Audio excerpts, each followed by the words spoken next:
Are you ready for the best damn sports radio show on the planet? Man, our nation, rise up. You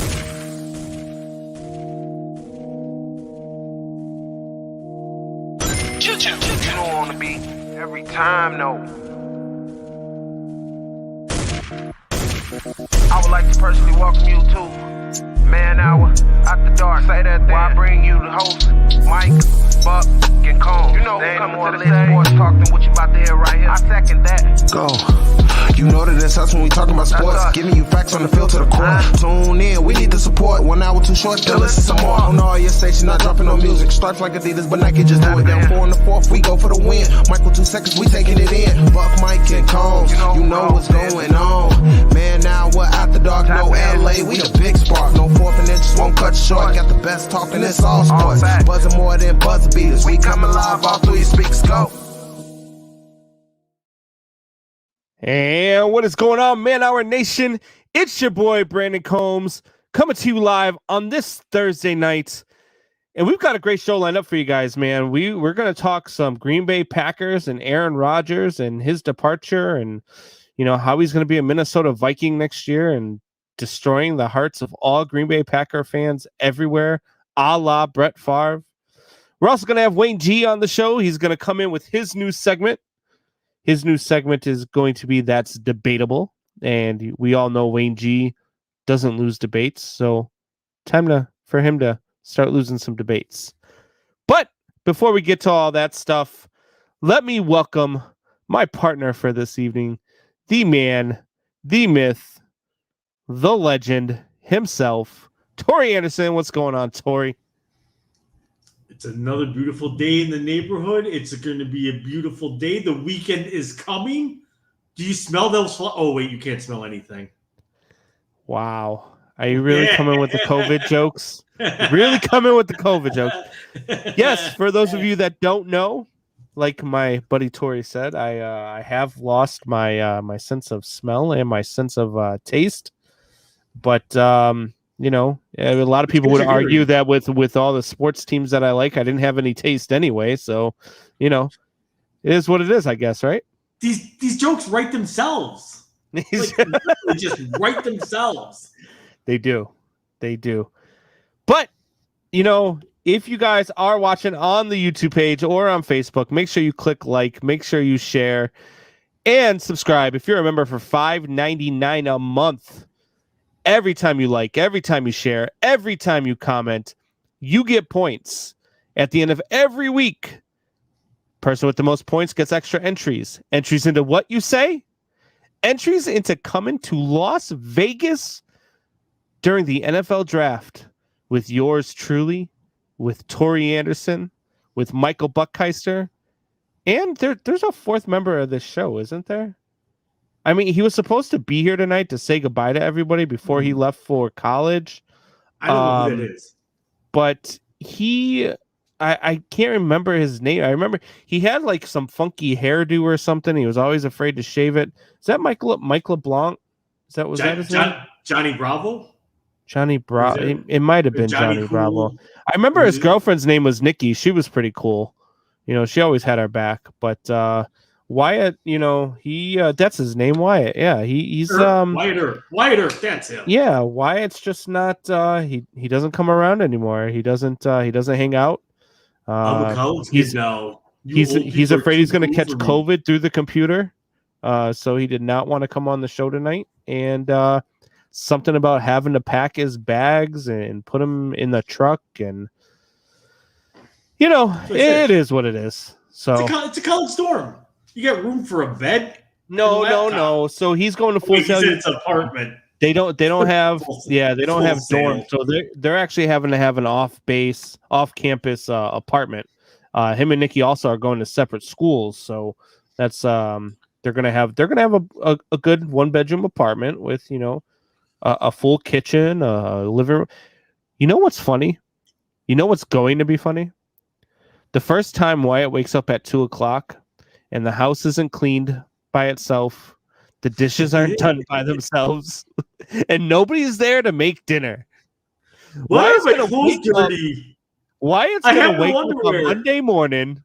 He's gonna wake up on Monday morning and be like, how do I eat? Like, I don't know. Combs lost his sense of taste when he turned 18 and joined the Marine Corps. Ooh, frickin' raw. Amen, Buck. Ooh, frickin' raw. Anyway, so speaking of lack of taste, the Green Bay Packers and Aaron Rodgers. There's rumors that Aaron Rodgers wants 2021 to be a farewell tour. Can we read between the lines here, Tori? He said he does not want a farewell tour.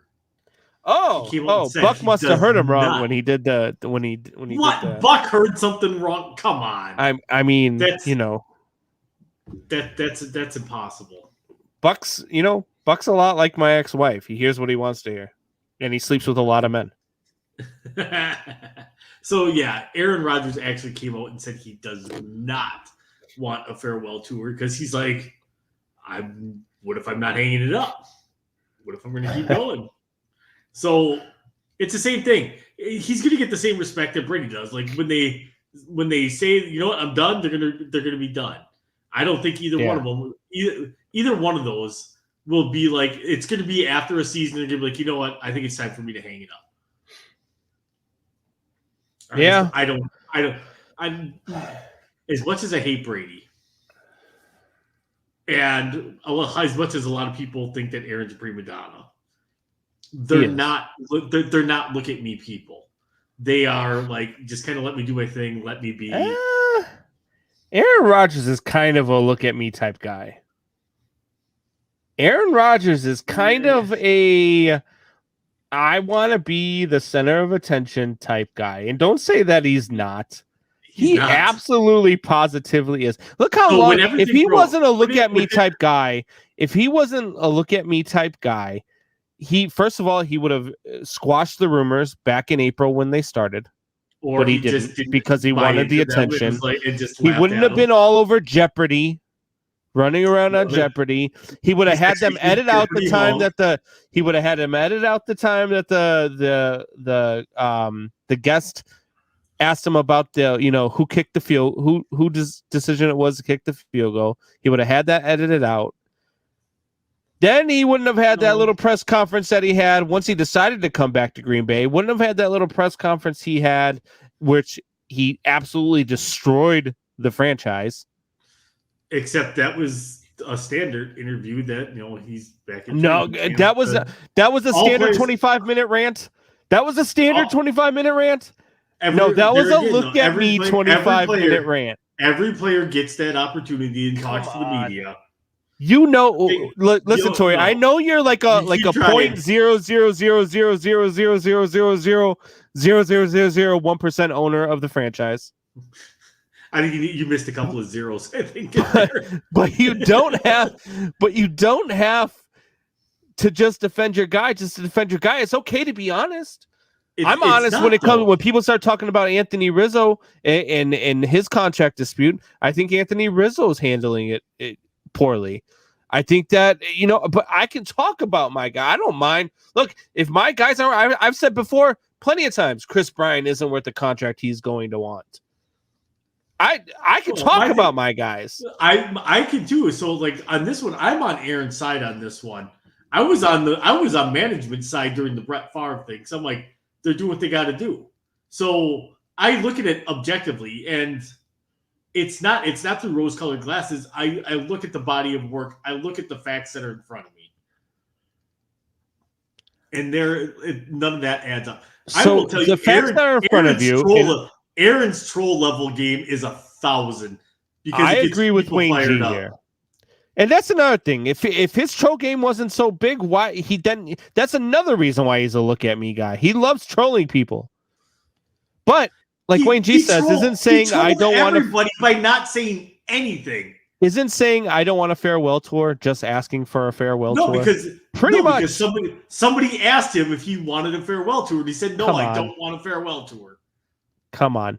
That's like your wife. You're not married, but that's like a girlfriend. If you have a girlfriend, whenever you get a girlfriend, I know you've got like 5 or 6 of them walking in and out of your house every other night. So if if you get into a relationship and you start talking and your wife's birthday's coming up and she Wait, says, you talk to him? she says, honey, I don't want a birthday party. Your ass better be throwing a birthday party. You know, not me. That's the I'm same like, thing all that right, Aaron cool. Rodgers is doing. Do you want a farewell tour? No, I don't want no farewell tour. Motherfucker, you better give me a farewell tour. that's exactly what this is. No. That's what the whole thing between him and Devontae Adams with the last ride on Twitter. That's the whole thing. 1,000. The whole thing reeks of this is the last year of Aaron Rodgers in Green Bay. And you know it does. You just don't want to admit it. No Green Bay fan wants to admit my thing is if he retires, he retires. What do you do? I mean, thanks for the years. Like, to me, that's like it doesn't bother me. If he decides he's going to go somewhere else, he goes somewhere else. Like, I don't get wrapped up in that. I'm still going to support the Packers. I mean, it's like you. The Bears just never have a quarterback, but you still support your team. Where I just have to go from one Hall of Famer to the next. And the Tory go around. I can't tell if he's talking about the way you're trying to get around this subject or if the way he's talking about all the girls go in and out of your house. That's a great name if it's about the women. I hope none of them are watching right now. Actually, I hope they're all watching right now, to be honest with you, because I think that would be a lot more fun. I'm all about chaos. That would be a lot more fun. So let's get back on track here. Let's say this is Aaron Rodgers last year. What team is a good fit for him heading into 2022? If he were to say I'm out, I'm done, I would say the Washington Redskins. Okay. He would be walking into a similar situation there that Peyton Manning walked into in Denver. A very dominant defense that's very good, that was a quarterback away from being absolutely terrifying. And they're a really good team with Ryan Fitzpatrick. Yeah. No, I agree. That's a good one. One of the ones that I'm thinking of right now would be one that I thought he was going to go to prior to him deciding he's coming back to Green Bay, and that's the Denver Broncos. I think the Denver Broncos would be a great fit for Aaron Rodgers. I think the way that their offense is run, it fits Aaron Rodgers. The weapons they have would appease Aaron Rodgers. The defense is just as good, every bit as good as the defense out there in Washington. So, no, not Chicago. We've got Justin Fields. We don't need Aaron Rodgers now. Dallas and the Steelers. You got Dak. Yeah, Dak doesn't make sense. The Steelers might make sense, but the Steelers usually don't go for that guy who's only going to be around for 1 or 2 years. Right. They don't do that with their coaches. They don't do that with their quarterbacks. Wayne G says the Saints. Man, Drew said the Saints. So we get two. That's interesting. That's interesting. I just don't. I don't see that. If anything, it's like I said, Washington, to me, in my mind, with Ron Rivera's track record as being a really solid head coach in that offense, I think he would fit in really well. I think he would take Antonio Gibson's running game to the next level. They have a really good offensive line there. They are literally a superstar quarterback away from dominating that NFC East for the next 7 years. Yeah. So, yeah, I don't know. I mean, look, he's Aaron Rodgers. He kind of fits in any team that he goes to. He's that good. He's that guy. I mean, any team he goes to, he instantly makes them a contender. Not the Jets. Nah, even the Jets, he would make a contender. But, I don't know. Brett Favre got sent there, and he only went 8-8. I mean, that's kind of like a Super Bowl for them. So Buck had a ridiculous question lined up here, so we'll entertain it for 2.5 seconds. Jordan Love is questionable for Week 2 preseason game. Does he have to play to get the backup job? That's a stupid question. No, he does not have to play. He's the backup. Yeah, he's probably the backup. Yeah, Ben Kurt would have to go out and play a perfect game, and I just don't see that happening. He'd have to do that for the next 4 weeks, and he'd have to win the job from Aaron Rodgers in order for Jordan Love to not be the backup. Right. So, what do you think of the Packers, what's a successful season for the Packers? Is it Super Bowl or nothing? Do they have to hoist the Lombardi Trophy to be successful this year? It has to be, because they've gone to the NFC title game and flopped the last 2 years. You have a defense. Most of his career. You have a defense that. But see, there again, everybody says that, but nobody talks about how Drew Brees only won one Super Bowl. I'll talk about that all day long. But nobody ever does. Everybody wants to point that out. Where everybody wants to praise I said Drew for a Brees. long time Drew Brees was overrated. I said that for a long time. As a matter of fact, I said last year Jameis Winston was the best quarterback on the Saints roster. That's why you're a moron.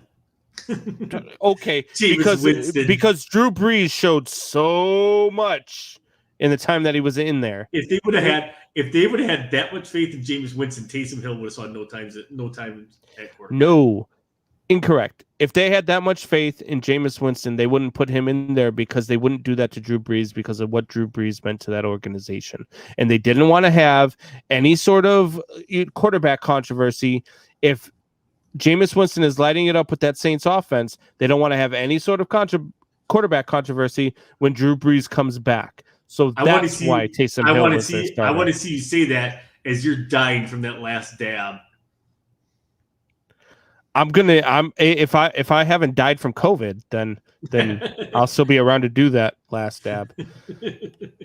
I agree with you though. I think it's got to be Super Bowl or bust for the Green Bay Packers. It has to be. You can't. You've gotten to the almost. Rodgers came back to Green Bay for one reason. He came back to Green Bay for one reason, and that reason is to win the Super Bowl and then to take his ball and go home. Be like, hey, I just won you another Super Bowl. Congratulations. Now I'm gone. Stick it. That's going to be his way, So the thing is, and that's where I hate when people say this, and I'm going to sound like such a jerkwad for saying this. That's where you sound like a jerkwad most of the time anyway, so don't worry about it. Go ahead. That's where I think where sometimes like the NFL feels like it's rigged. So like Elway went out with 2 Super Bowls. Jerome Bettis went out on a Super Bowl. Like it just felt like it was too. No, those guys just decided to go out once they won, and Elway, a lot like Manning, winning their Super Bowls in Denver, were more about their defense than it was about them. Their defenses won them those Super Bowls. Well, the first Super Bowl with Denver because of I was just gonna say because of Terrell Davis, but Terrell Davis rolled the Packers. Yeah, so I just there was with the Green Bay Packers, I feel like Aaron Rodgers has to come out and win the Super Bowl, otherwise it's a failure, and it's going to. Does it hurt his legacy if they don't win a Super Bowl? No, he's got one. Yeah. Why would that hurt his legacy? Because he constantly loses in the playoffs and he can't get the job. I mean, you look at guys like Tom Brady who continue to win. Tom Brady's in a league of his own, though. Literally in a league of his own. Oh, I agree. There's Tom Brady, and then there's an elite tier. Yeah. So like Tom Brady gets his own tier. Anybody that's won, because what has he got? 7 Super Bowls now? Is it 7? Yeah, 7. 7.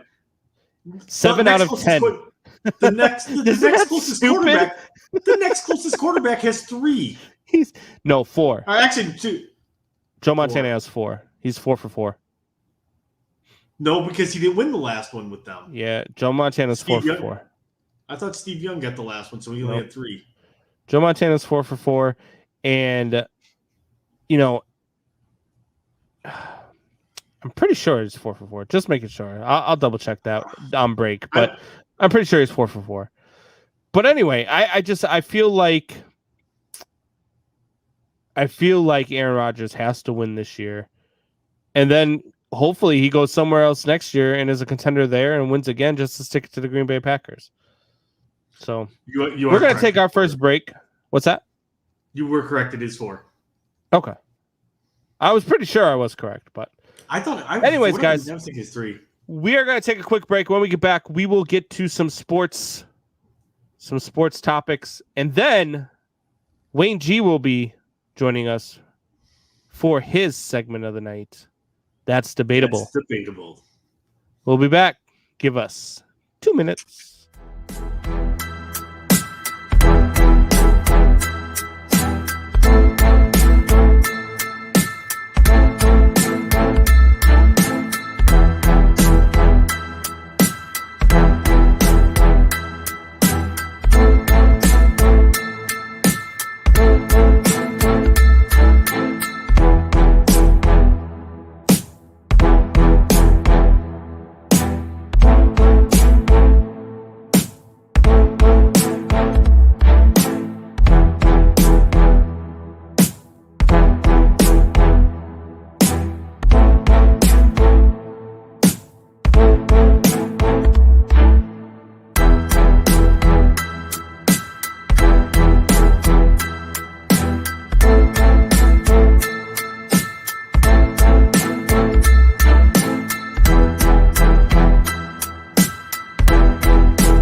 And we are back and better than ever.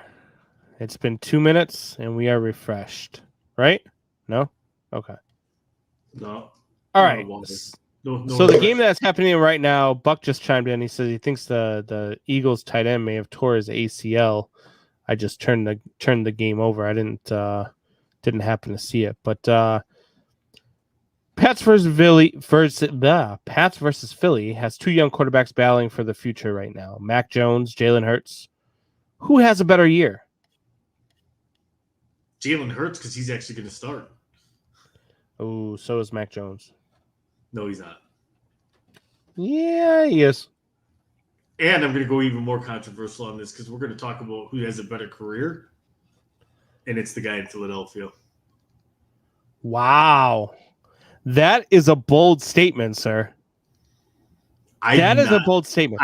You think Jalen Hurts is going to have a better career than Mac Jones when Mac Jones is being coached by Bill Belichick? Yes. What happened the last time Bill Belichick had a white, out-of-shape quarterback out of the draft? He went on to win 6 Super Bowls. Six out of 9. Yeah. His name might have been something like Tom Brady or something. Sam Shady. The guy who we just said might have his own tier of quarterback. Literally, like there's a Tom Brady tier. We'll just call it God tier at that point. God. That's how I used to say all the time about freaking Patriots. I used to say it was unfair for the rest of the NFL because they had God as their head coach and Jesus Christ as their quarterback. It was just not fair. Are you a Family Guy or no? I am. The one where like they're like, why does God hate the Patriots? And like God tells them like if they get Bill Belichick to smile, he'll let them win. The guy, it's like the one like they go make fun of this kid. It turns out it's like Bill Belichick's grandkid, and he's like, "What's wrong with you?" That's hilarious. That's hilarious. My thing is, but me saying that Jalen Hurts is going to have a better career than Mac Jones isn't saying much. I don't have a lot of faith in Really? either one. I don't have any faith. Do you like any quarterbacks? Yes. You don't think that Zach Wilson is good. You don't think Jalen Hurts is going to be good. You don't think that Mac Jones is going to be good. I think Justin Fields basically, unless they're a Green Bay Packer, you don't think they're going to be a good quarterback. Is that how it goes for you? No, because I just said I think Justin Fields is going to be a really good quarterback. I like Justin Fields. I really like Justin Fields. It makes me sad to see him get his career wasted in Chicago that he'll never win a Super Bowl in. But once he leaves as a free agent, then he'll probably win a title. Which quarterback of the two that we're talking about, Jalen Hurts or Mac Jones, gets to a playoff first? Oof. I'm going to go with Mac Jones as the backup to Cam Newton. Cam Newton will lead them to the playoffs. God, stop it. Cam Newton is atrocious. Cam Newton's atrocious. Cam Newton is in a system that is developed for a pocket passer, which is what Mac Jones is. And I see Drew here says, Tori, do you not like anyone that's a pocket passer? Is that what it is, Tori? I mean, Jalen Hurts isn't a pocket passer. No. And you dogged him. The thing is, here's my thing. Alabama quarterbacks do not succeed in the NFL.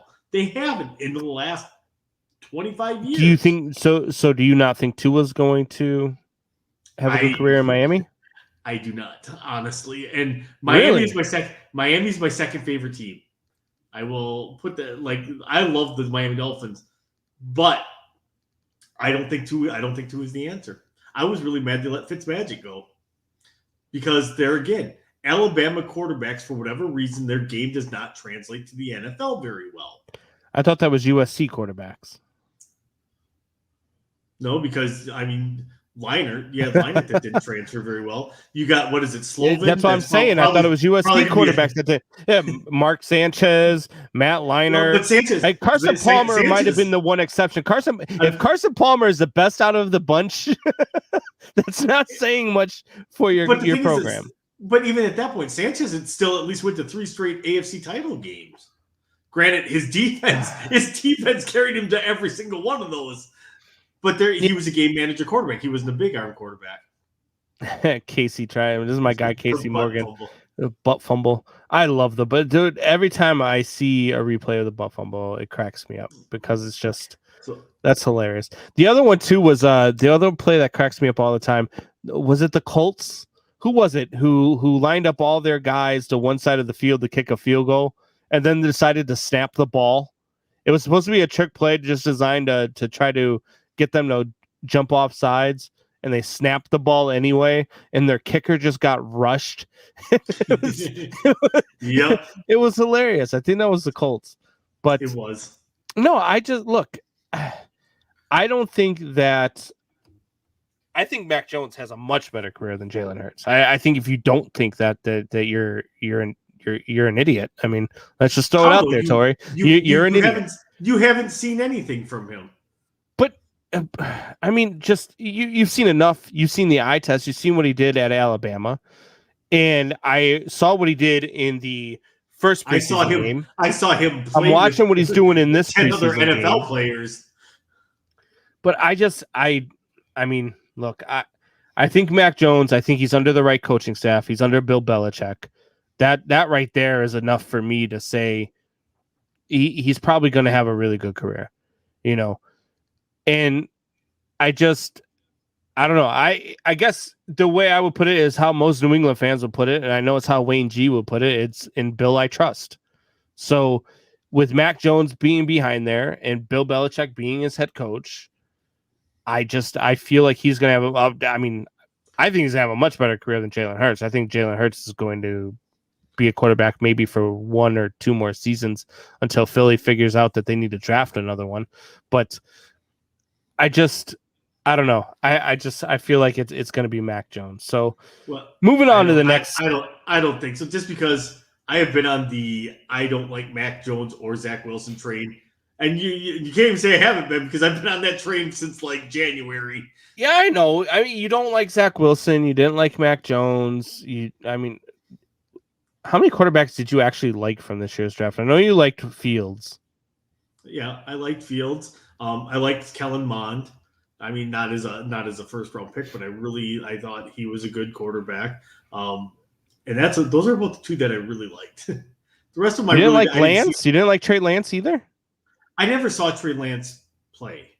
Like Trey Lance, I think Trey Lance is going to be a good quarterback, but I didn't get to. It's not like I got to watch him on a weekly basis. Like, and you're on the bandwagon with me and Buck, right? You think Trevor Lawrence is going to be a bust? No, I do not. No. So there's my third one that I really like is Trevor Lawrence. Trevor Lawrence has the makings of a Andrew Luck or a Peyton Manning. Yeah, I think he's gonna have a rookie year. Like I said that last week maybe it was Sunday. I think he's gonna have a Peyton Manning type rookie season for sure. I think he's gonna throw a lot of interceptions. He's gonna have he just has no weapons. In that franchise, though, he might break their passing records doing that. Yeah, I'm just kidding, no, because Mark Brunell's got most of those. When, believe it or not, the Jacksonville Jaguars were really good at one time. For like the first 5 years they were in the league, right? They were really good. Yeah. But let's switch it up here. Let's get into some baseball talk. You know, we don't do much of that on this show because most of you idiots don't know nothing about baseball, so we don't talk much of it. But Buck threw this in there, so we're going to get to it. Shohei Ohtani pitched 8 innings last night, and he got the win. And he hit his 40th home run of the season, which is crazy. He's only making $3 million this season. Is he the biggest steal ever? I mean, he's sure looking like it coming off of Tommy John surgery. I mean, you know, they say it usually takes a year to recover from that anyways, and he's got that year of recovery in there. I wouldn't say he's the biggest steal ever, but he's probably one of the most underpaid players in the entire league right now at this point. If I'm him after this season, I'd be like, I'd like a little more money, please. Yeah. I can't say he's the biggest steal ever. I mean, there's guys out there. I mean, you look at Chris Bryant. The year he won the MVP, I think he made less than $3 million. Yeah, because he's on his rookie deal still. Basically, he was making right. Well, so is Shohei Ohtani. $580,000. Shohei Ohtani's still on his rookie deal as well. So I just think I think that he got, you know, he's getting what he was deserved to get. He is a guy who was, like you said, coming off Tommy John surgery, hasn't been able to stay healthy, and finally he's showing up to be the Shohei Ohtani that everybody thought that he was going to be when he came into the league. He can pitch, he can hit, he can do all of the above. So today I heard Mike Greenberg say Shohei Ohtani is doing things that Babe Ruth could not, and he's doing them better, and it's not even close. So let me ask you that. Is Shohei Ohtani better than Babe Ruth? No, it's not even close. Is that comparison? That is so asinine. It's not even funny. It's completely different eras of baseball that you can't compare. Yeah. And there again, this is one season versus a body of work. Give me the body of work. If he does this for 7 more seasons in a row, yeah, now we're talking about something probably. If he goes like if he can match Ruth for home run wise, batting average wise, pitching wise, and everything else, yeah, we're having this conversation in probably another 10 years and saying, oh my God, did we just witness the Japanese version of Babe Ruth, which could very well happen. So at this point, no, it's a stupid comment to make because you're going off of 3/4 of a season worth of work. For all we know, he goes out and gets, shelled his next time and he gets drilled and gets injured and he's out for the year and his career's done. Yeah. He'll always be talked. If that happens, he'll always be talked about what could have been. And I think at that point, people will start comparing him to Babe Ruth because they won't have anything to do. They won't have a full body of work. So I think he's more likely to get compared to Babe Ruth if he were to get hurt now and never play again than he might be if he plays a full career. I think that Shohei Ohtani is the real deal, though. I really do. I do. I think this guy can make a at least, you know, a good 5, 6, 7 year stretch doing what he's doing now. And if he does that, I still can't compare him to Babe Ruth. I still can't compare him to Barry Bonds like Buck wanted us to. Yeah, no. Because you're still not in the picture of greatest ever. You're still not 700 home runs good. You're still not, you know, 3,000 hits good. You're still not, you know, you're not that. And, you know, you could go out, win a couple Cy Youngs, maybe even win an MVP. You're going to be a great player. There's nothing wrong with that. I mean, you could probably be a top 25 player of all time, but you're not in the greatest of all time discussion. I mean, you've got to do something insanely special to be in that realm, if you ask me. I mean, to get into the top 10, you have to be special. I mean, you're talking about Bonds, you're talking about Ruth, you're talking about Gehrig and Mantle. I mean, you're just talking about guys who just did it on a different level. Right. And I think you really have to sit back and stop, because, you know, baseball, people in general, fans in general, are prisoners of the moment. So when somebody's going out right now and having a great season, they're like, oh man, he's just like this year, if Mac Jones goes out and somehow leads the Patriots to a playoff berth, right?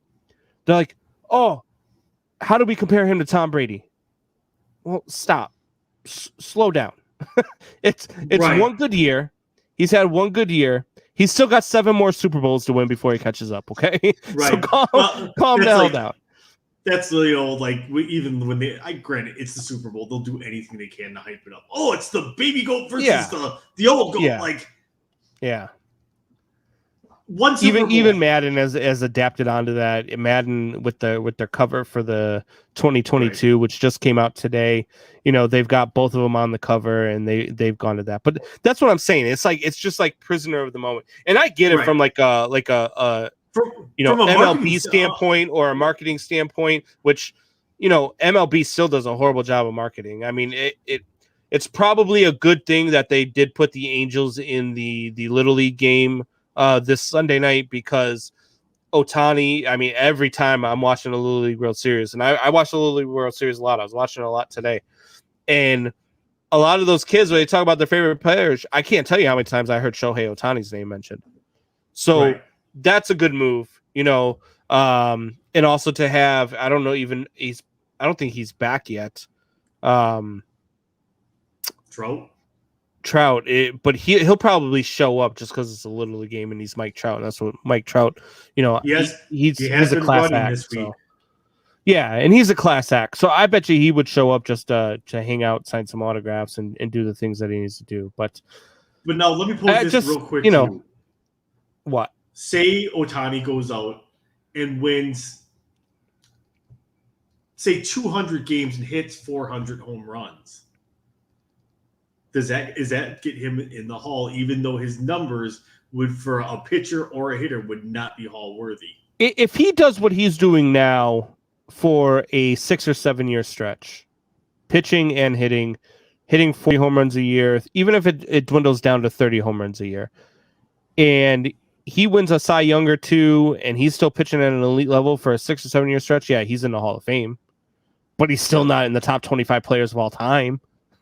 There's lots of players that are in the Hall of Fame. I wouldn't even put him in the top 100 of all time. But that's beyond, you know what I mean? So, yeah, I if he does this for a good stretch, he gets in for sure. Absolutely, 100%. Yeah.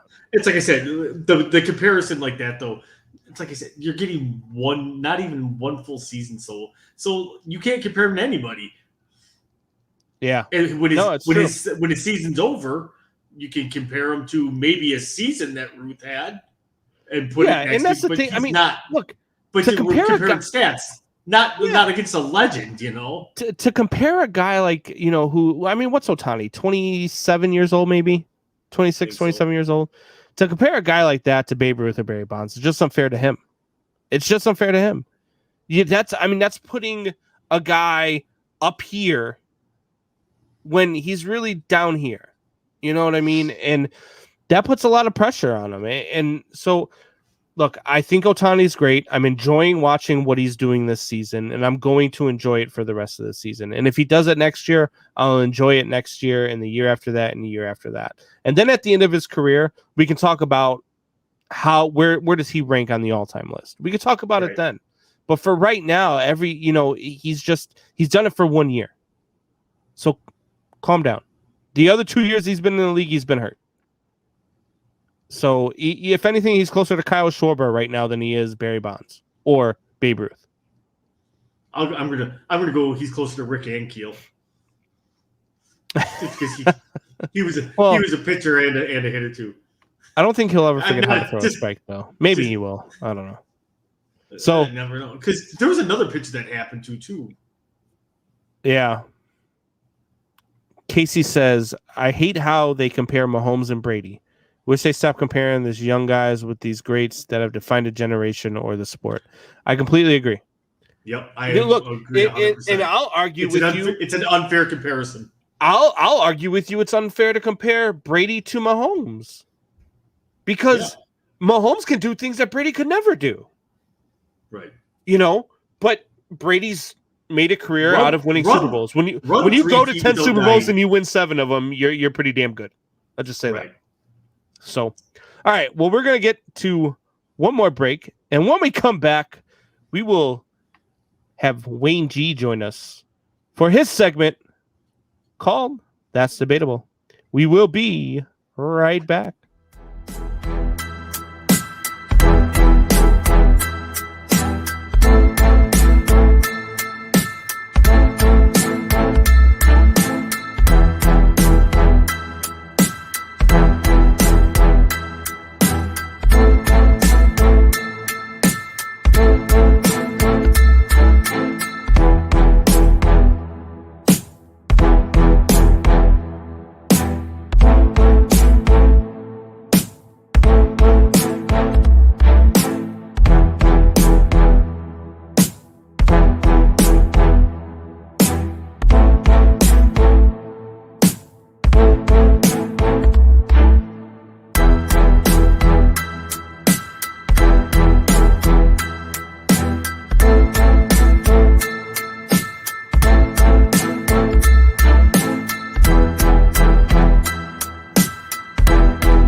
And we are back.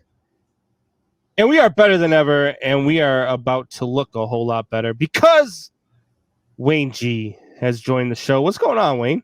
What's going on? Excited to be on here again and get my own little segment. I guess I did so good helping you guys out that Buck was like, how would you like to be on once a week? And I said, sure, why not? Actually, what it was Buck messaged me and said, if you can go on the show and kick anybody's ass in a debate, who would you want on the show? And I said, just bring Wayne G on. I own him. even though you have no wins against me, I guess that's you own me the same way Bill Russell owned Wilt Chamberlain, right?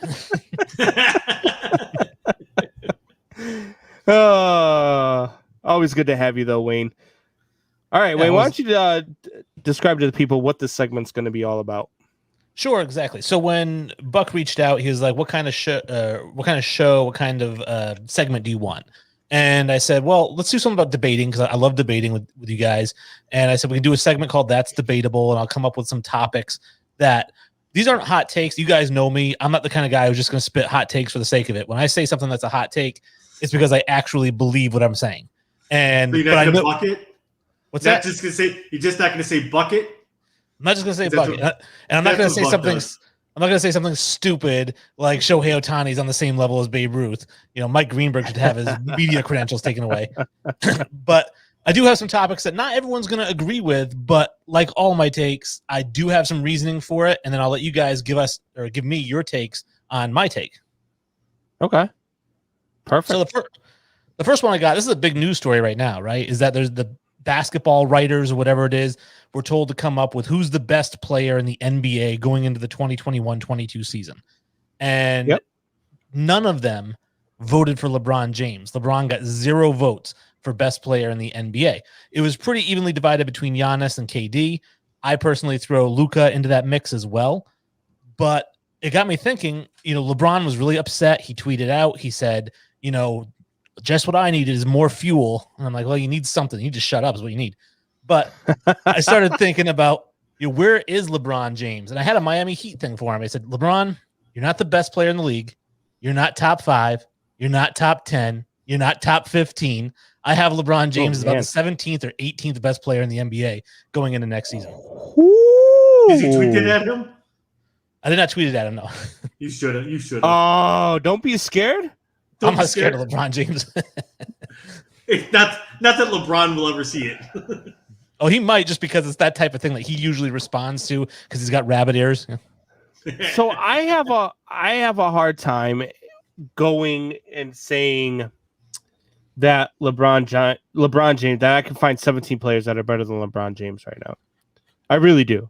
And look, I'm not a big LeBron James is the GOAT guy. Obviously, everybody knows. I think that's Jordan. I don't even think LeBron's 2. I don't think he's 3. I don't even think that I had him 4th. I think I had him 5th. I'd have to go over the list again. But I have a hard time saying that there's 17 guys in the league right now I would take before I took LeBron James. I could probably name a handful. I might even be able to get you to 10. But I don't think I could get you to 17. So that, I'd like to know your 16 names. Well, I'll go through them. I'd like to know who are you? So who are you picking? I'm curious Tori's thought. So Brandon's saying top 5, maybe he falls as far as 10. I'm saying 17, 18. Where do you think LeBron James falls?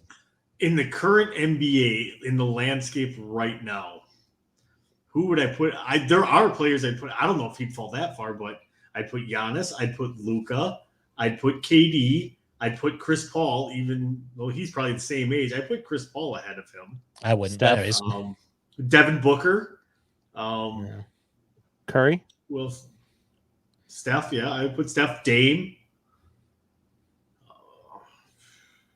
I'll run through the list of guys that I have. Because, again, keep in mind that we're not talking about LeBron James at 29 years old. We're not talking about his legacy. And we're not even talking about LeBron James from last season. We're talking about 21, 22. Where does he stack up? And these are the guys that I think are better than what an insult. Wayne G is Man-Hour's Stephen A. These are the names. You can yell into the mic a little bit more. Yeah. These are the names that I have ahead of LeBron James. I'm going to run through them pretty quick, and I have my reasoning. So if you guys don't believe, Chris Paul and Devin Booker are not on this list. That's crazy. But here's the names that I have ahead of LeBron James: Giannis, KD, Luka, Joel Embiid, James Harden, Steph Curry, Bradley Beal, Damian Lillard, Donovan Mitchell, Kawhi Leonard, Zach LaVine, Julius Randle, Russell Westbrook, Zion Williamson, Jason Tatum, Trae Young, De'Aaron Fox. Holy mother of God. Yep. I'm a Bulls fan, and you have Zach LaVine is better than LeBron James right now? Zach LaVine shot 51% from the field last year and 42% from three. He averaged 27 points per game. What did LeBron do last year that was better than what LaVine did last year? And LeBron's 15 years older than him. Well, LeBron spent half the season on the injured list, didn't he, though? I mean, he was hurt a lot last year. Isn't LaVine always injured? Yeah. No, I mean, he missed the last couple of weeks with COVID. I mean, he was out for COVID reasons, but he wasn't really hurt. But I don't know. And then James Harden too. James Harden is a great offensive player, but he does nothing on the defensive side of the ball. LeBron James can guard my 13-year-old daughter. I mean, again, we're not talking about 29-year-old LeBron James, who is but LeBron will still get back and get up and try to block a shot here and there. I mean, but nobody in the NBA really plays defense anymore. Donovan Mitchell does. Man, there's a lot of names on there that Zach LaVine really threw me off, though. I did not expect to hear that name. Well, again, so you think Zach LaVine right now is better than Chris Paul too? Yes. I mean, I don't necessarily think that he impacts his franchise the same way because Chris Paul just makes teams better. But in terms of an individual player, he's a better individual player than Chris Paul is. Huh. Okay. I don't know. Tori, what do you think about that list? There's probably 3 or 4 names. Like, I don't agree Harden. Because Harden doesn't play defense for nothing. But LeBron doesn't play defense. Russell Westbrook, I don't think is better than LeBron right now either. LaVine, yeah, I would agree. I don't think LaVine is a better player, but statistically, you can't argue that he's not, right? You're just saying name-wise, he's not. But I test too. Overall, I would say LeBron's a better player than LaVine is. But there again, going back to the segment we just talked about, there's not the same body of work there that there was there is. And I'm not comparing their legacies either. I'm saying 21, 22. Right. All right. The one I figured would throw you guys for the biggest loop is Julius Randle, but Julius Randle had like the 3rd or 4th highest PER last year. He averaged 24 points and 12 rebounds a game or something like that. He was. I'm going to be completely honest with you. I don't even know who that is. Well, that's why I don't watch enough basketball to know who Julius Randle is. Yeah. He's one of the best players in the NBA. That's why it didn't surprise me. He is. He's finally become the player that we all kind of thought he was going to be when he came out. Yeah, no, I'm just saying that's why that name didn't throw me off because I didn't know who it was. I'm just glad he did it away from the Lakers. I was a big Randall fan when he was on the Lakers. I was very disappointed when he left. But you're a Lakers fan though, altogether. I am, which is why it's so surprising that I'm trashing LeBron, right? Right.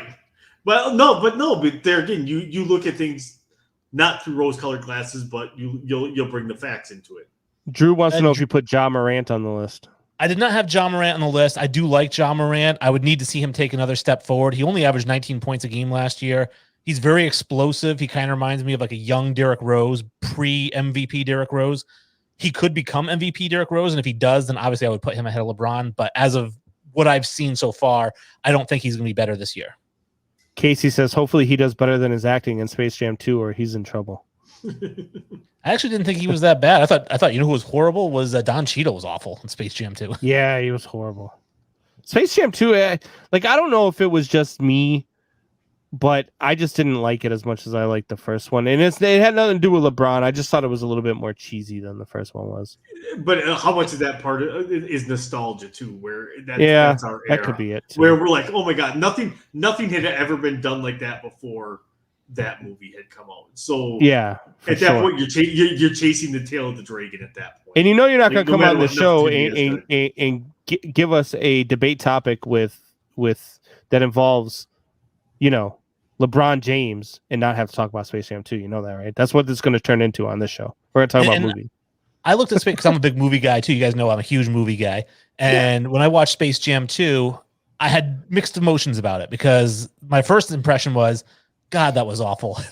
But then I was able to put it into context of you know what? Because my daughter liked it. I'm like, for a kid's movie, it was okay, but I'm not a kid anymore. So like Tori was saying, that nostalgia of seeing Space Jam 1 when you were a kid, and then you kind of hold on to that.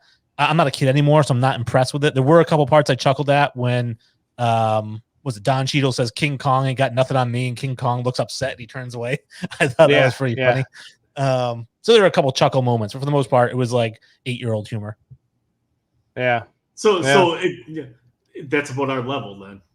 All right, I guess. Well, not me. I'm a movie connoisseur. Which, Yeah, speaking I mean- of which, that brings me to debate topic number 2. All right, Which- let's go. It is the best sports movies for each sport. And I've got the 4 major sports, and because we're not going to talk soccer and cricket and all that junk.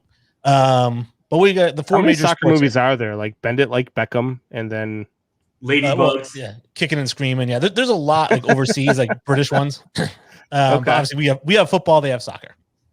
So I started with basketball because that's my genre right there, and basketball movies. I have the greatest basketball movie of all time is White Men Can't Jump. I think Hoosiers is number 2. Then I have baseball. Brandon may have an issue with this because I don't know how we feel movie-wise, but he's a baseball guy. The greatest baseball movie of all time is A League of Their Own. you are out of your mind, Nope. sir. It is just You are a out great of your movie. mind. And then we have, I'll let you guys have your piece. And then football, The Program is the best football movie of all time. And then hockey, as like there really are no good hockey movies, so Mighty Ducks wins by default. Oh, I don't know. Miracle is pretty good, but Miracle is I- overrated. The most overrated. Yeah, I was gonna sports say, do movie you ever. take movie when you're doing these? Do you take movies that are true stories? Do you take those out of it because they're not really movies? They're based on true stories. A League of Their Own is based on a true story. Yeah. Yeah, true. Some no. people take true stories out of their. I'd take documentaries out. Like Hoop Dreams is a really great movie. Yeah. But it's a documentary, so I kind of leave that one out. Ken Burns baseball. Can't really talk about that because that's amazing.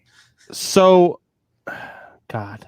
All right, Tori, you go with your list first. I'm still steaming about. So basketball, hands down, the greatest. Yeah, you can't argue White Men Can't Jump is not the greatest basketball movie ever. That movie just had everything in it. It is hands down the best basketball movie ever made. I don't care. Wyatt would say Hoosiers, but that's because he's from Indiana, and that's like the only thing that they have there. Hoosiers has an argument, but I still think White Men Can't Jump edges it out. I would honestly, I think I would there again, and I think this is just my younger years, my nostalgia. I would say Blue Chips is better than Hoosiers. So yeah, Blue Chips third. Yeah, Yeah, because that was a great movie. So that baseball, was a good movie. this is the hardest one with baseball because there are some. No, it's but not. How are you guys missing it? Major League, to me, Major League's the number 1 baseball movie of all time. Oh, I have that like 6 or 7. I love that movie. Again, nostalgia though on my part because a lot of that movie was filmed in Milwaukee. Like they had stuff everywhere that was like, "Hey, do you want to be an extra in a movie?" Because they needed people to go fill the stadium up to film parts of the movie. So for me, so it holds a special place in my heart at that point for that kind of movie. The Program, yes. You got to be number 1 with that. Number 2, I would put just because they're again, I love it because it's funny as necessary roughness. I would put number 2. But yeah, The Program, the original, and Wayne and I have talked about this one. The original, like when it first came out, before 3 weeks later, before idiots started laying in the road, like him laying in the road, reading the Sports Illustrated about how Joe Kane's going to be the Heisman Trophy winner, like all that stuff. Like that movie was so spot on for the college era of the time at that point that people didn't realize how accurate that movie depicted things. And now hockey, you think that there's not a lot, Another but there easy really one. is. Yes. Yeah, So- you got the Young Blood. You got like the Cutting Edge. If you don't consider that a figure skating movie, the Mighty Ducks movie. Slapshot. Slapshot was the Slapshot. greatest hockey movie of all time. That's another See, nostalgia feeling. Right. And I was gonna go with Goon, Goon's But- all right. but I'm actually going to pull one out of my bag of tricks, and I'm gonna pull Mystery Alaska. For me personally, is the Is it is the best. better hockey. though? It's a good movie. Is it better like than the best hockey movie of all time? I mean, I don't know. It's better than to me, I think it's better than the Mighty Slapshot Ducks. Like is the best movie of Slapshot all time. You guys are sucks. crazy. Slapshot is good. Slapshot was not. Slapshot was great. Slapshot 2 and Slapshot 3, those sucked. Slapshot 1 was awesome. No, I think you're missing the boat here. Awesome. So the program's great. Slapshot is funny, but it's like Wedding Crashers great, right? It's not really great. It's just funny. No. Slapshot's the best movie, the best hockey movie of all time. All right. The best football movie of all time. Man, there's so many good football movies. Like I loved, Any Given Sunday. I loved Rudy is another one of my favorites of all time. I have Rudy number 2. Yeah, Rudy's up there for me. Any Given Sunday's up there for me. But I have to give it to you with the program. Mike Krissick chimes in here. He says Brian's song. Great movie. That was a great movie. It's definitely up there. There's so many really good football movies though. Friday Night Lights. You look at what was the other one? The high school one there. Titans. I can't think of the name Varsity of it. Blues. Remember the Titans?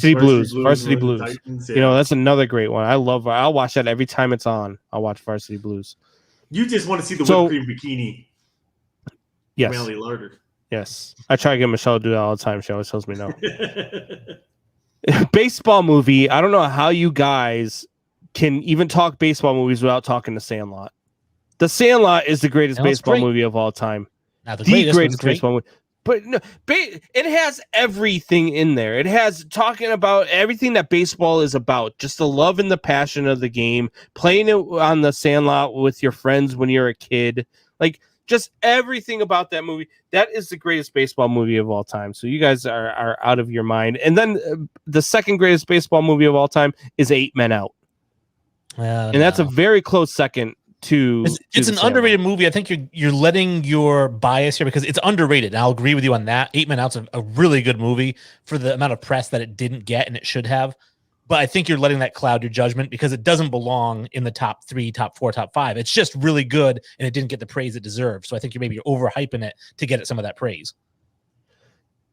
No, I really liked I thought 8 Men Out to me is my second favorite baseball movie of all time. Over Field of Dreams. Field of Dreams is third for me.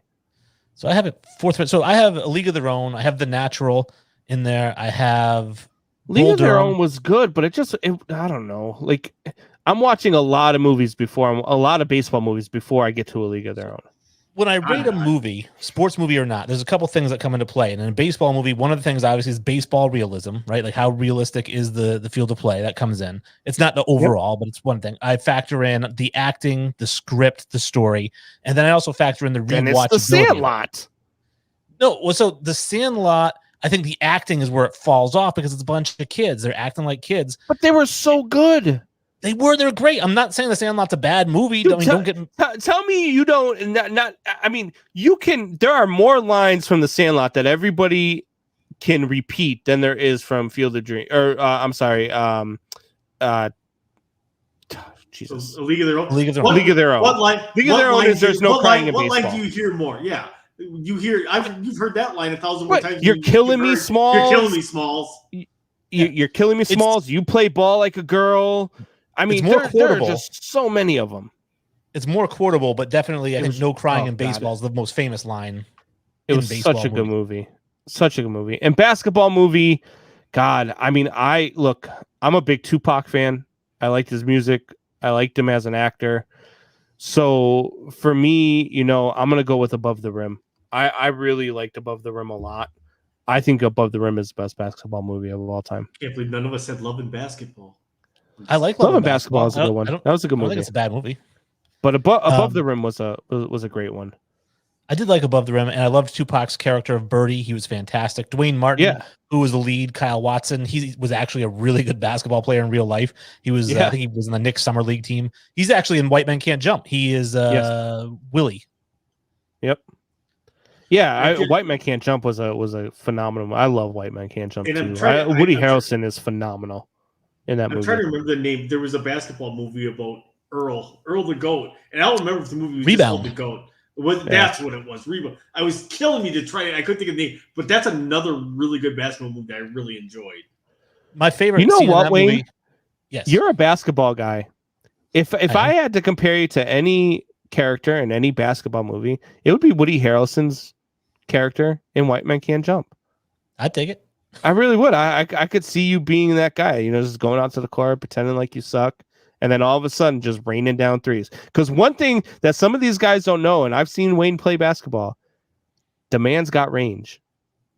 So I'm telling you, if there's any basketball player, any character from any basketball movie, you are definitely Woody Harrelson's character from White Man Can't Jump. Well, if he's that, I'm Bill Murray from the first Space Jam. You're more like the guy. You're more like the guy who's taking the pictures and is trying to get Michael out of the cup. Let's go, Bulls. So the last one I have here for you guys, this one's one of my favorites. I bring this up on Infinity Sports all the time. It drives people nuts. Is the biggest bust in NBA draft history. And I'm going to tell you guys, it is not Anthony Bennett, because I heard you mention that the other night, which is why I brought it up. He is not the biggest bust in NBA draft history. It is not Michael Olowokandi or Stromile Swift. It is not Eddie Curry, LaRue Martin, Kwame Brown, or Darko Milicic. Can I tell you who you're going to say? Tell me who it is. You're going to say Len Bias. Len Bias, who averaged 0 points per game in his NBA career, was the second overall pick. Because you and I talked about that one night, and that's how I knew that one. Yep. What about Sam Bowie? At least he played. Len Bias never played. He did. Sam Bowie got taken ahead of Michael Jordan. He did. And Sam Bowie actually was a bad player. I mean, and even when you watch, role player. Yeah, when you watch, there was ESPN did a special, and it was called, I think it was like the top 10 reasons you can't blame the Nets for taking Sam Bowie over Michael Jordan. And they had like really good reasoning for why you wouldn't take Michael Jordan there. So there's 10 reasons why you can't blame him, but there's 1,000 reasons why you can. That's the problem. It's just, in hindsight, sure. In hindsight, you can. But at the time, it really wasn't that bad of a draft pick. Yeah. Right. I mean, look at like when Kobe was taken, what, 13th overall? 13th, yeah. And then traded straight up for Vlade Divac. Right. L. Bushman says there's better quotes in Major League. Sorry, I didn't mean to bring that comment up. I just did. Yeah, not better than the Sandlot. No, God, I love the Sandlot. Hey, I will watch that movie once a day if it was on. That's how much I enjoyed that baseball movie. For the Indians, anyway, we got one run and let's say one hit. That's all. We got one goddamn hit. You can't say goddamn on the air. Yeah, don't worry, nobody's listening anyway. So, see, like, to me, that movie just has one line. That movie is literally nothing but one-liners. Because now there's only one thing left to do. Win the whole thing. Jobu. I left the word out. So there's a t-shirt out there now that I kind of want to buy it. It's got a picture of Jobu on it. It says nobody touches Jobu's rum. I like it. So let's get back on track here. Getting back to your question. Do you agree, Tori, with Wayne's biggest bust NBA draft pick ever? I'm an empathetic person, so the dude died. I mean, there's no denying the guy never scored a point in the league because he died. Yeah. What was it? 2 days after the draft? Yeah, 2 or 3. Yeah. It's really, really, really hard. But it does not surprise me that Wayne went that route.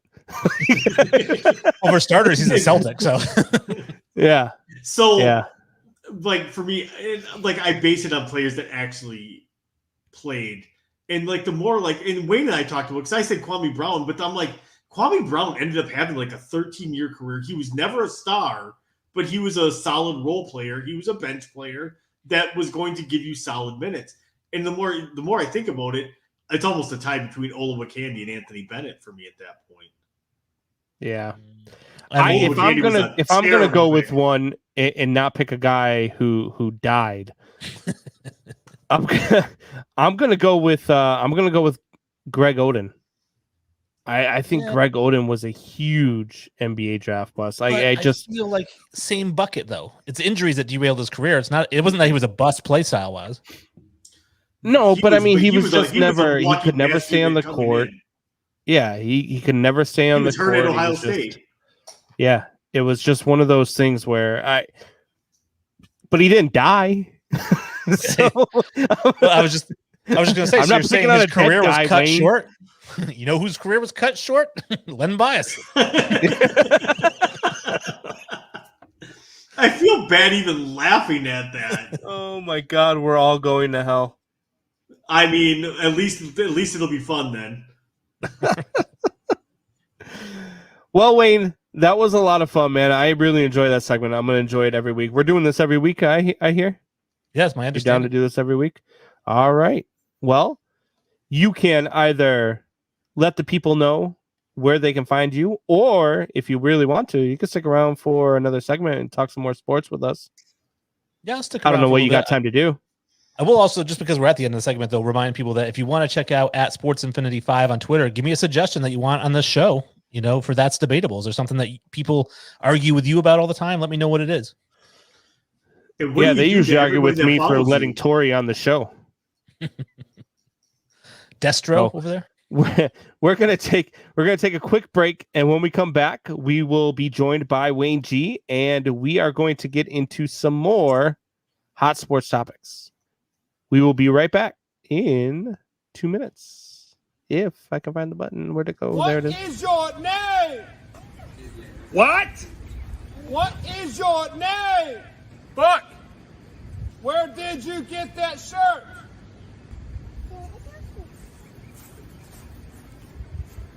It's funny that you should ask that. Head over to manhourradio.com. You can pick up the shirt up. $15.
And we are back. Definitely, as that says right there, remember to subscribe, because if you are a member for $5.99 a month, you start gaining points for every comment, every share, every like, and every point you gain gets you closer to added entries into our drawing to join the Man Hour crew. Not Wayne G. He's not part of the Man Hour crew. Not just yet, anyway. So you can join the Man Hour crew in Las Vegas during the NFL draft. Little couple caveats there. We cannot take anybody who's not 18 or older. There's just laws against that. And we cannot guarantee entry into the NFL draft just because they don't sell individual tickets to the NFL draft. It is first come, first serve basis to get into the arena. So anyways, head over to YouTube, become a member for $5.99 a month, and you can be entered into the drawing. All right, boys, let's get into some football talk. Buck made we've been all night long. We've been talking about Buck made this rundown. Buck wanted to talk about this. Buck wanted to talk about that. So Buck makes this rundown. Justin Fields is slated as questionable for Saturday's matchup versus the Bills. Does Fields have to play this weekend to have a chance to start? Tori? No. I mean, what did he? He busted his hymen. Is that what he did? Stop. Pull the groin. So no, I don't think so, because there again, I am a firm believer that the Bears are going to hold true to them and stick to their guns. Let Andy Dalton play. They're going to go after another top 10 pick because that's why you're going to let Andy Dalton play. So they're going to sacrifice this season for the long-term future of the franchise. You're giving And the to me, Bears that's- way too much credit for being smart. I mean, you said it yourself that they actually had a really good draft, and they did have a good draft. Have you seen what this franchise does, though? This franchise, they don't do that. They win just enough games to screw themselves into picking like somewhere between 18 and 20. And then if they have to, they'll trade 7 draft picks so they can trade up and draft somebody who, you never heard of before, like Mitch Trubisky. That's what this they're not going to do that. What they're going to do is they're going to play the first 3 games. They're probably going to keep it with Dalton because they keep saying Dalton's the starter. Dalton's the starter. Dalton says it's my time. It's his time to retire. But Justin Fields will be in as a starting quarterback by week 4. Guaranteed. Whether they're 3-0 or 0-3. How much about marketing do you know? You should know this, my friend. I do know. You get your fan base riled up. You leave him on the bench. They are angry. They are ticked off. This fan base is already angry and ticked off. Any press is good press. And then all of a sudden next year you let Justin Fields take over and there is renewed optimism and everybody's back on board plus some. That is why I think they let him sit. Wayne, talk some sense into this guy. Well, I think to answer Buck's question, the answer is yes, it does jeopardize his chances to start week 1. It doesn't necessarily jeopardize his chances to start during the season. However, where I'm going to kind of agree with Tori here is I actually think that the best thing that could happen to the Bears is for them to go 8-9 or 9-8 and never really have a window to put Fields in. Because I agree with you. If they start off 0-4, 0-5, 1-4, something like that, they're going to put him in as a starter. I think it's a mistake. I think he would really benefit from that year. And what are you really going to prove if you start off 0-4 and then put him in anyways? What are you going to do? Go 9-8 anyways. So why not just leave Andy Dalton there to go 9-8, get your 16th pick in the draft, get an offensive lineman to protect your quarterback, and then Fields goes in next year as a starter. So I agree with sitting him all year, but I agree with you that if they go 0-4, 1-5, they're going to have that window to put him in, and I hope that doesn't happen. They're playing the Rams, the Bengals, and the Browns in the first 3 weeks. They're going up against some really good defenses, so they're going to be 0-3. No, I mean, that Bengals defense trash. is pretty good. No, that Bengals team is pretty good, and Joe Burrows is the real deal. And Andy Dalton's going to be their starting quarterback. So this does not bode well for them winning any games in the first 3 weeks, and that's why I think week 4 against Detroit, a home game in Chicago, perfect time to start Justin Fields. It's perfect time. He should be the starter week 1. He's the best quarterback on the roster. He should absolutely be the starter week 1, but they're going to stay true to their word. They're going to keep, putting him as the backup. They're going to give Dalton every chance to succeed because they paid him the money as the starter. And he's still Andy Dalton at the end of the day. He's still Andy Dalton. And he's still a guy who's made an entire career of proving that he can't win a playoff game, of proving that he's not the guy that can take a team with a busted offensive line like he had in Dallas last year, with very limited offensive weapons like he had in Dallas last year. And he can't do nothing with them. He didn't do nothing with them last year in Dallas. And he had better weapons last year in Dallas than he has in Chicago this year. He had a better run game. He had a better offensive line, and he had better wide receivers than he has in Chicago this year. Well, he can't win a playoff game. People are like, he's going to be successful. There's no way. He won, 1 game with Dallas, 2 games with Dallas in the time that he started, and you want him to go 8-9 with the Bears? Which is why Chicago signed him, to get one more good draft pick out of it before they can kind of let everybody loose. To me, it's a genius move. Yeah, he may not be able to win a playoff game, but on the bright side, you're not going to make the playoffs anyway, so it doesn't matter. Yeah, I guess. All right, next topic here. Derrick Henry. This guy hates Derrick Henry. Derrick Henry ran for over 2,000 yards last season. With an extra game this year, does he break the 2,200 mark? Nope. No. There's been no player ever. Has there ever been a player that's went back-to-back 2,000? Well, there's never been a player ever in the history of the game that's played 17 games in the season either. That's the other part of it. So to me, at that point, people are going to say it's tainted. There's an extra record. Guess what? It's still a record, but it's just another game for that person to get the record. I will say somebody will break the 2,200-yard mark, but it's not going to be Derrick Henry. No, it'll be a player on the rookie deal, and he just signed that major deal, which means that he's now on the downslope of his career. He peaked last year, and he's starting to slide now. So his stats will not go up. He's a running back. The 2,200 will fall. I agree with Tori, but it's going to be some guy who's on the second year of his deal or the third year of his rookie deal. Yep. I'm going to disagree with you guys. I'm going to say that there is a chance that he breaks 2,200. Look, I get that the lifespan of a running back in the NFL isn't very long, but I've never seen a guy work as hard as this guy does in the offseason. This guy's training program is absolutely positively ridiculous. This guy is a monster, and this guy is closer to Jim Brown than he is LaDainian Tomlinson. Because that's not a very big gap. he will. Well, I mean, you want me to say? I mean, the guy's already a top running back all time, is he not? Is King Henry not a top running back of all time? Then not a top 5, top 10 running back of all time? Oh, not top 5. Don't even mention him in the top 5. But I'm not sure where he is all time. But yeah, top 5 is not even mentioned. You can't even see him from the 5th spot. All right, so top 10. Maybe I'd have to double check. All time? No way. It really depends what you're grading him on. Right. I mean, you've got to look at running backs nowadays, because running backs nowadays, you've got to have a good 3 or 4 seasons, and then after that, you don't expect anything else from them. It's not like it was back in the day of Jim Brown. It's not like it was back in the day of Walter Payton and Barry Sanders. Guys aren't running for 10 years. That's just not. It's not a thing anymore. It's like it's not pitchers in Major League Baseball. They don't go longer than 5 innings.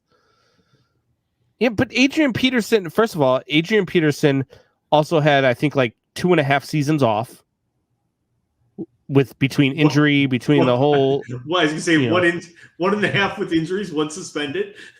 Yeah, 1.5 with injuries, 1 suspended. I think he missed another season because he was beating the shit out of his kid. So that's what I was talking about, the suspended. I don't know. He still wasn't a premier running back for 10 years. When he came back after his injury, he was good for about another good 3 or 4 years. But he ran for 1,700 yards, I think, after he came back from his ACL. Yes, I said after he came back, he was good for about 3 or 4 years, and then he was now he's just a journeyman who won't go away. He's just like a Frank Gore everywhere he goes. Right, he's a Frank Gore too. But Frank Gore's that guy who every year you can count on him getting in the end zone 7 to 8 times. Well, that's what I'm saying. I think Adrian Peterson has turned into Frank Gore, but the difference is that Adrian Peterson at his peak was better than Frank Gore at his peak. Don't even say you don't know. Oh, yeah, he ran for sure. Yeah. Adrian Peterson definitely Adrian Peterson had 5 seasons where he was the best, hands down the best running back in the league. Adrian Peterson's another one who you can start talking about as one of the greatest running backs of all time. Maybe, again, not top 5, but he's up there.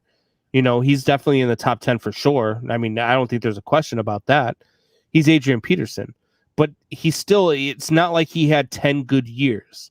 Like a Walter Payton or a Jim Brown or any of those guys back in the day, because they don't run the same. They're not allowed to last as long as they used to.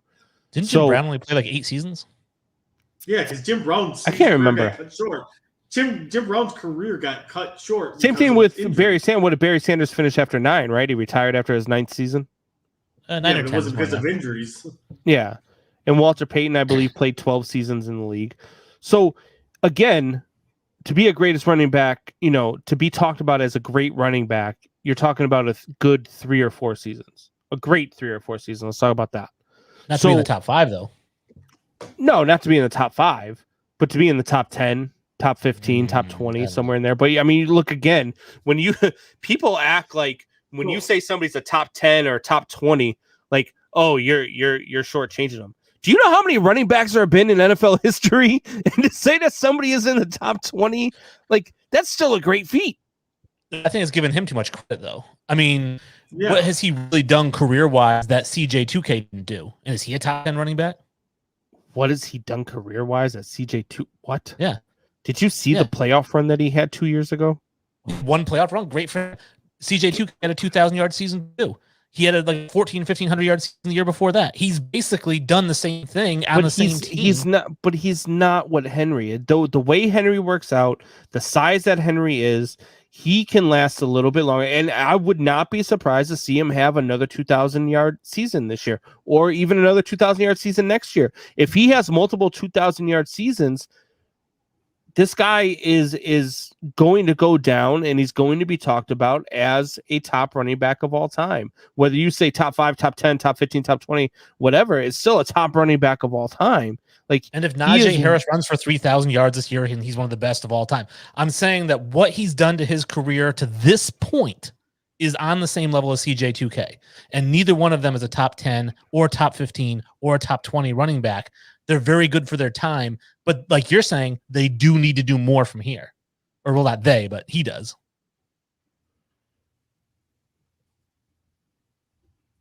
Corey? Are you muted? Oh. No. So I was pulling up some stats. Yeah. So and I'm going to bring up Adrian Peterson did it for so long. Like you say, running backs don't do that. 2018, Adrian Peterson ran for over 1,000 yards in 2018. 11 years into the league. So he was 32, 33 at that point. That's unheard of in this league today. He has played in the league for 13 years. It is. You're acting like I've said that Adrian Peterson isn't a great running back. I've already addressed the fact that he's a great running back. So, but he's a great of all time as well. But you're putting him and Derrick Henry. Travis Henry's serving a life sentence. Derrick Henry, you're putting them almost on the same kind of pedestal, and it's not even close. If Derrick Henry, I keep wanting to call him Travis. If I ever meet him, he's probably just going to punch me in the face now. If he puts up those kind of numbers, that far into his career, 11 years in, and you could still put up 1,000 yards. Adrian Peterson had a great 7-year stretch. And then he's had one or two, good seasons since then. But he's been in the league for 16 years, and only half of them have been over 1,000 yards. And Derrick Henry had a great 3-year stretch. Right. Well, right, but he's only been in the league for 5 years. Right. And it's a new league. He's almost done. But Derrick Henry's numbers have increased every single year. Every single year. He went from 490 to 744 to 1,059 to 1,540 to 2,027. He has what signs do you have out of those numbers that show that he's slowing down? How many carries did he have each of those years? Let me go back to it. Derrick Henry had, let's see, attempts. Where is it at? Games, rushes. So the year he had 490 yards, he had 110 carries. The year that he had 744, he had 176 carries. 215 carries, 303 carries, 378 carries. So every year they're using them more and more and more. That's a great way to wear your running back out. They're going to continue to give him the ball that many times. So look at who their quarterback is. Why wouldn't you give the ball to Derrick Henry 300 times a year? You got Ryan Tannehill running the show. So yes, you're going to give your running back a ball. I am not a Tannehill fan, but he's done a phenomenal job since he went to Tennessee. I do have him as a prime regression candidate this year. Actually, I have the Tennessee's as a prime regression. Has he done a phenomenal job, or has he just been the ultimate game manager like an Alex Smith? He hand the ball off to Derrick Henry and don't turn it over. Ask 2,000-yard receivers that he had when he had A.J. Brown and Corey Davis. Does that scream average quarterback to you? No, it screams that you have a running back who's rushing for 2,000 yards and you can't. Because the running back throws the ball. No, but your running back causes them to stack the box and leaves your wide receivers open. The ball? Who got the receivers the ball then? You know, my favorite part of this conversation was when I said that Derrick Henry has not done anything in his career that CJ2K hadn't done in his career. And Brandon was like, yeah, but you got to see him work out. The way the sweat drips off his pec, like he is so much better. It's just different. It just drips different. But there again, it's like that is a great example. CJ2K. What happened after CJ2K's 2,000-yard season? He went straight downhill. And he was out of the league, 4 years later? And he was built like a rock, too. He was a big guy. He was. Yeah, but see, CJ2K is not the same. So CJ2K, I'm looking at the numbers now. CJ2K started out hot, and then his numbers dwindled. Mm-hmm. That's not the same as what Derrick Henry is doing. Derrick Henry is improving every single year. Derrick Henry is getting better as he's going. So CJ2K started out hot. He had started out with 1,000-yard rushing season his rookie year, then a 2,000-yard season his sophomore year. Then it went to 13, then down to 1,000, then down to 663, 814. So, like, he regressed as his career went on, whereas Derrick Henry gets better every year he goes. So what you're saying is that he was going up and then kind of fell off after that fourth season, which is what happens to running backs in general. He kind of fell off after his sophomore season. I mean, he never really had what he had his first 2 years. Well, 1,300 is better than 1,000. He also, I mean, yeah. But I'm saying it's still.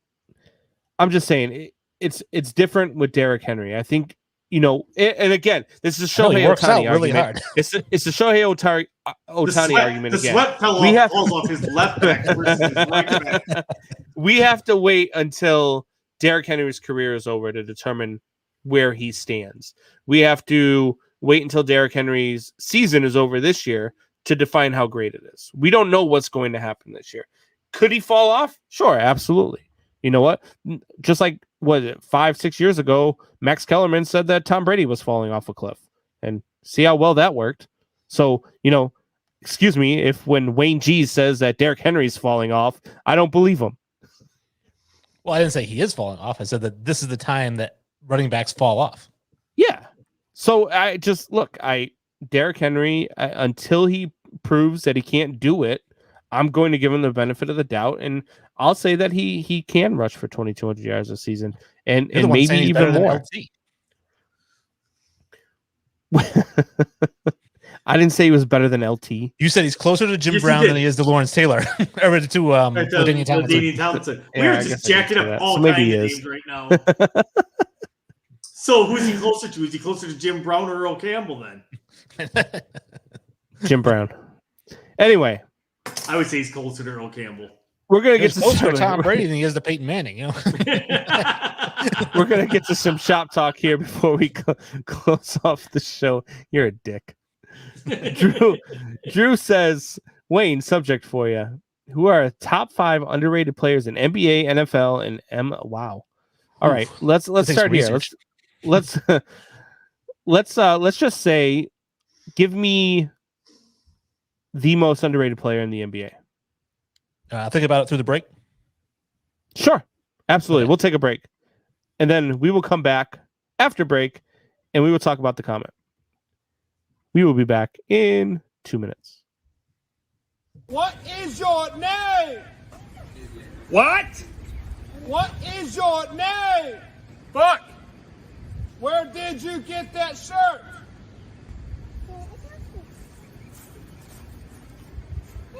It's funny that you should ask that. Head over to manhourradio.com. You can pick up the shirt up. $15.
We are back.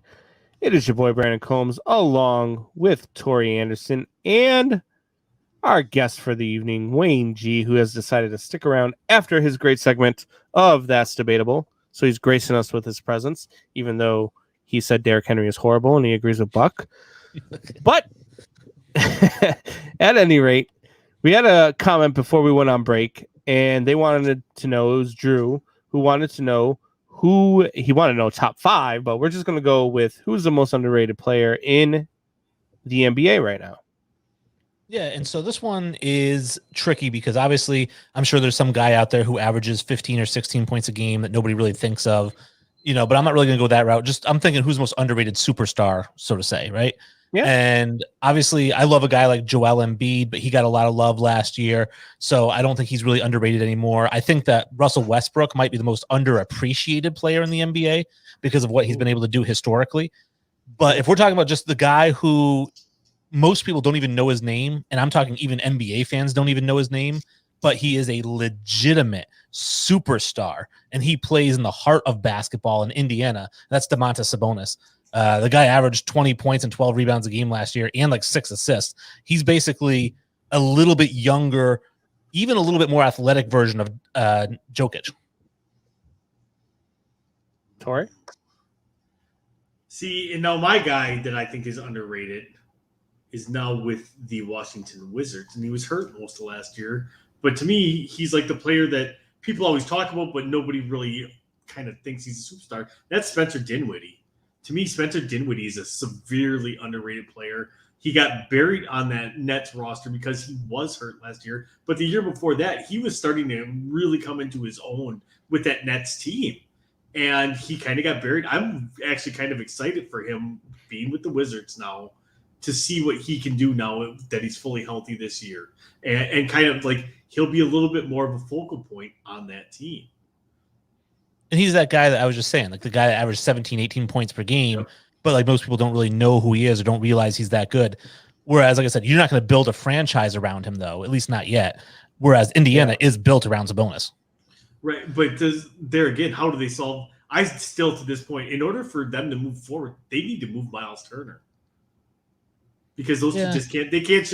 They don't share the floor well, and they both require a lot of touches. Which is weird because Sabonis spreads the floor and Turner's an inside big, so you'd think that it would mesh really well. Right, but for whatever reason, they had a negative rating on the floor together. Like, I think it was pretty substantial when they were on the floor together last year. If I'm gonna give you an underrated guy, I'm gonna go with a guy that my Bulls just traded for. Signed, I should say, in free agent. Oh my god, and that's DeMar DeRozan. Oh, okay. we both thought you were going Lonzo Ball. No, DeMar DeRozan. I think DeMar DeRozan is very underrated. The guy, averaged 21 points a game last year. Shoots 50% from the field. For the most part for his career. So, like, I don't know. I think DeMar DeRozan's not one of those guys who's thought of as that guy who can change your franchise or anything like that. But I think that he's a very underrated player. I think DeMar DeRozan can give you more than what people think that he can give you. Well, this is why you're a baseball guy, because I actually think DeRozan's a little bit overrated. I think that he's actually made a name for himself with Toronto and with San Antonio. He is a star, and people know who he is. Everybody knows I don't know basketball. Everybody knows that I Googled underrated players in the NBA in 2021 and just picked a name from a list. What do you want from me? That's what I get. Bleacher Report said he was. Actually, it was. I can actually tell you who it was. It was hoopshype.com. I was going to say it's like Sports Zone spelled ZN. Hoopshype.com. Anyway, who's your most underrated NFL player? See, I didn't think about each sport. I thought we were just doing basketball. So did I. But I caught you off guard. Just come up with a name, Derrick Henry. Well, then I'll sound stupid like you. Why don't I just Google a blog? You watch enough football. Give me a name. Who's I will tell you. To me, Jacoby Myers. Did you just make up a name or something? No, it's a receiver for the Patriots. He was the leading receiver for the Patriots last year. He had 70 grabs. He's got hands like glue. He was an undrafted free agent. So he's a really, really good player. Actually, if you were a $2.99 or more member, you could have heard me talk about Jacoby Myers being a potential breakout player. Oh, look at this. Look at this. So if I paid $3, I could hear you say what I already know. Yes. Everybody needs those reaffirmations in life. Javier chimes in. He thinks Nikola Vucevic for the Chicago Bulls is the most underrated player in the NBA. Very underrated. Because he was stuck in Orlando and nobody knows anybody's name in Orlando. And now he's in Chicago. Nobody knows anybody in Chicago. So who's your underrated player, Tori, in the NFL? A guy you guys like to dog on. And he's never received one single vote for MVP ever. And he's been a pretty good player, and that's Russell Wilson. He's not underrated. Come on. The guy's one of the biggest names in the sport. Underrated. To me, he's never gotten any MVP consideration before. The man you know why he's never gotten any MVP? Because he disappears after week 7. He has a great first 7 weeks, and then you never hear from him again. Yeah, I don't know. That's as bad as DeMar DeRozan. Who do you have, Brandon? My most underrated player is actually going to be... God, this one's a tough one. Aaron Rodgers, you're going to say it. No. God, I'm gonna be a homer here. I'm gonna say David Montgomery is the most underrated player in the NFL. This guy is a running back who a lot of people don't talk about in the league. A lot of people, if you never hear fans talking about, but this guy is he's a guy who can catch the ball out of the backfield. He's a 1,000-yard running back. This guy is definitely one of the most underrated players in the game, and nobody really talks about him. Everybody wants to talk about the Bears offense. They want to talk about Justin Fields. They want to talk about Mitch Trubisky last year. They want to talk about, Allen Robinson. They're talking about all these guys, Darnell Mooney, and nobody wants to talk about the running backs. And for me, he's the most underrated player in the NFL right now. Another good one is Robbie Anderson, wide receiver from Carolina. He's really good. I think Preston Williams from Miami. I'm thinking receivers, but yep. Yeah. I mean, receivers, right now in the league, I think that a guy like Will Fuller, if you're thinking about receivers, I think Will Fuller is very underrated. I think he's one of those guys who put in the right position, put in the right team. Even when he was over in Houston, dealing with all the stuff that they've been dealing with over the last couple of years, when he was healthy, that's the problem with Will Fuller, is that he doesn't seem to stay healthy for a full season. But when he's healthy, that guy can put up some numbers, and he can sneak up on you, have 100-yard games, have 9 or 10 catches in a game, and he's a very good slot receiver. Reminds me a lot of a Wes Welker. So I think Will Fuller is a very underrated wide receiver. Let's go with the last sport that he had asked about. Let's go with who's your most underrated baseball player, Tori? Ooh.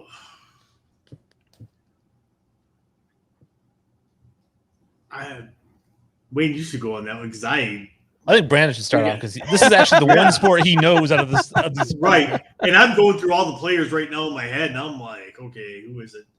I think I got mine now, but you got yours now. I mean, you could really go. There's a lot of different ways you can go with this, but I think a guy like a Brian Goodwin for the Chicago White Sox. He used to play for the Los Angeles Angels of Anaheim. He was kind of a forgotten guy over in Anaheim, and with, I guess, just dues, because you had Ohtani coming up and you have Mike Trout there, so you really didn't need another outfielder. But Brian Goodwin is a guy who came over to the White Sox and has just torn it up. He's a very good defender. He's a plus defender. He's not a 5-tool guy, but he's probably a 3 or 4-tool guy, and he hits the snot out of the ball. I like the guy a lot, so I'm gonna go with Brian Goodwin for Major League Baseball. Tori? I'm actually going to go with Brandon Crawford from Giants. Ooh, that's a Just good signed- one too, man. Just Yeah. signed an extension with the Giants. There again, Yeah. for as good as the Giants are, and for being a bigger market team, nobody cares about the Giants. Even when they Yeah. were winning World Series, nobody cared about the Giants. You know And- why I didn't think about Brandon Crawford? Because Brandon Crawford's one of my favorite players to watch in the league. He's a very exciting player to watch. He's a grinder. He reminds me a lot of. He might be a more talented Dustin Pedroia. I would agree with that. But there again, because you're a baseball guy, that's why you know Brandon Crawford. If you ask the average baseball fan, or just the average person on the street, hey, do you know who Brandon Crawford is? 90% of them probably are going to be like, who the hell's that? I don't know who Brandon Crawford is. Yeah. And he was You great know, for Team USA in the last World Baseball Classic too. He was. And I just the guy's just a do-it-all. He's the consummate professional. He does it all for the New York Giants, the San Francisco Giants. So if there was anybody deserving of extension, it was him. And I when they extended him, I'm like, that's a great extension by them. Because if he would have hit the open market, some team would have got him for undervalue, I think. The first thing that popped into my head was Nelson Cruz, because I feel like this is a guy who every year you think his career is over, and then he signs a 1-year deal and hits 40 home runs. That's a great one. I like that but one. If we're going with no-name guys that people should know, I'm gonna go with a guy who's on a crappy team, which is why nobody knows him. That's the Cincinnati Reds outfielder Jesse Winker. His OPS this year is 954. He's hitting over 300 with 25 bombs. Really, really good player. But again, he's in Cincinnati, so you're not going to hear from who he is until he signs with the Yankees in a couple years. Right. Yeah, and anybody who says, the Reds, name me a couple players off the Reds, they're gonna go with Joey Votto. They're gonna go with Tucker Barnhart. They're gonna go with all these other names before they finally get to Jesse Winker too. That's a good one. Yeah, I like Jesse Winker a lot. I think Jesse Winker is going to be better than Bryce Harper when it's all said and done. I think if you talk about overrated players in the league, Bryce Harper might be the most overrated player in the league. Absolutely. I will tell you. Of course, he might win the MVP this year with the Phillies, but with Jesse Winker, when he hits free agency, will sign with the Milwaukee Brewers. Do you know why? Because it seems like every year I buy MLB The Show, they somehow sign Jesse Winker to be an outfielder for him. You're like a New England Patriots fan. As soon as you hear of a superstar going into free agency, you're like, oh, he'd be great with the Patriots. You're the same way with the Brewers. Oh, going out. Oh, he's coming to the Brewers. No, I'm just saying. I'm basing it off of fact that MLB The Show, he signs with the Brewers every time. Let's do this real quick. Go ahead. I say every year that I play Madden, Bill Belichick retires after the first season of the game. Really? Are you that bad at Madden? Oh, I'm not saying not Bill Belichick. I'm sorry. New England head coach retires. New England head coach. Yeah. So let's do this real quick. Let's run through each of them and we did our most underrated. We could do overrated. I think overrated is easier. Who's your most overrated player in the NBA? God damn it! And you're just springing stuff on me without me taking them. What? You don't need. Come on, overrated. Who's overrated? You've already said this one. It was your first freaking thing on your thing today. LeBron James. It's easily LeBron James, isn't it? Is it though? I mean, I guess I'll go with him just because it's cheap and it's easy. But I really feel like if I did some research, I would find somebody. Sounds like my last 2 dates. This isn't research. This is on the fly. We're thinking on the fly. That's what Shop Talk is. Raw, live, and uncut here on Man Hour. All right, well, I'll say LeBron James, but that is subject to change before it comes back around to me. Oh my god! And I'm gonna go with the guy that we both thought Brandon was gonna say as the underrated, and I'm gonna go with him as overrated, and that's Lonzo Ball. Ooh. Lonzo Ball is nothing more than a name. I do not think he's that good of a player. I think that Chicago way overpaid to get him.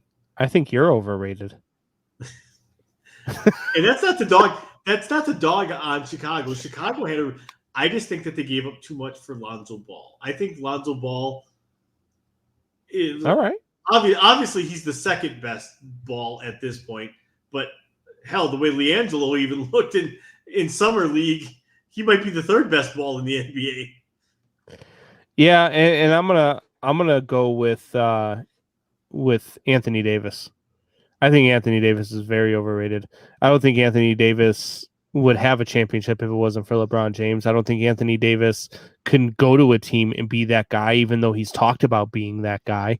I don't think Anthony Davis is anything special. I think Anthony Davis is just one of those guys who has a unibrow and everybody likes to talk about him. So it's funny because Anthony Davis went to the Los Angeles Lakers in his very first season, was that guy, and took them to the NBA championship and was the best player in that championship series. So he is a guy who can do it. He's injured a lot. I wouldn't know that because I didn't watch that championship series. That's not what Hoops Height said. Hoops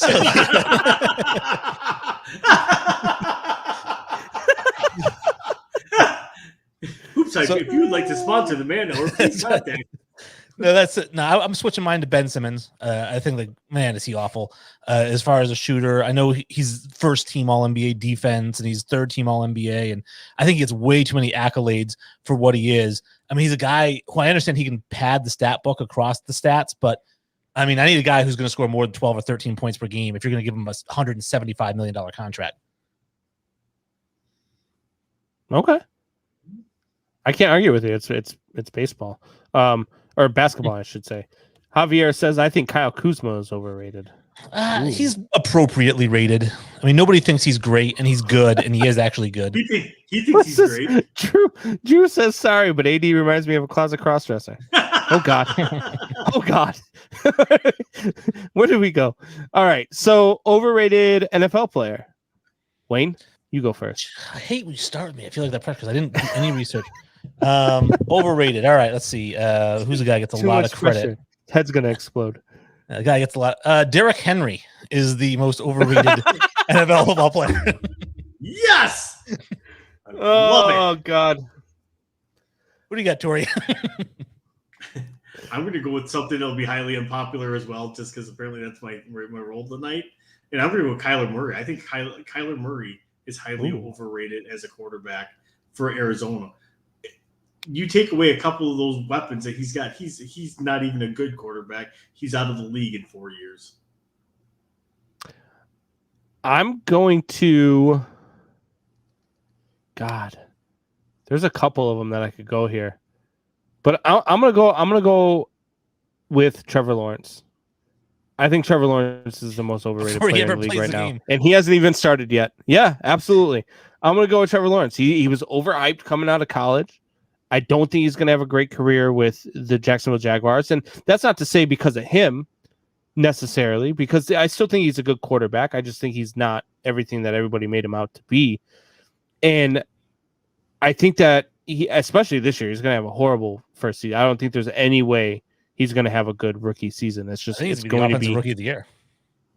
Wow, he's got a really good... That may be more because of his name, though. No, he's got good weapons there in Jacksonville. He does have weapons there. He has a good receiving core. He has good running backs. He actually has two really good running backs there. Well, then we're going to find out really quick whether or not I was right about him being a bust, then, aren't we? The biggest suspect part they have on that offense is the offensive line. Yeah. And that could be a big problem for a rookie quarterback, right? Absolutely, it can. So ask David Carr. Now let's go with my bread and butter, and I guess I'll start. And I think we all probably agree on this one. Baseball, it's Bryce Harper. Bryce Harper has... We do not all agree.